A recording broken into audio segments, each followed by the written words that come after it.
53. člen ustave državi nalaga dolžnost, da varuje družino, materinstvo, očetovstvo, otroke in mladino ter ustvarja za to potrebne razmere. Na področju družine in družinskega življenja smo priča pomembnim spremembam, posebne izzive je naložila tudi pandemija. Kljub spremembam ostaja družina za posameznike izredno pomembna temeljna celica. Ne smemo pozabiti na daljnoročni vpliv dogajanja v družinah, zato je skrb zanje posebno pomembna. Ta mora temeljiti na konceptu vključevanja, družine pa morajo biti obravnavane celostno.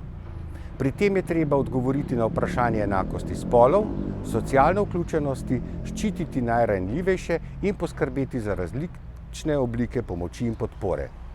To nalogo je mogoče dobro opraviti le s tesnim medresorskim povezovanjem ter ustreznim sodelovanjem s strokovnjaki.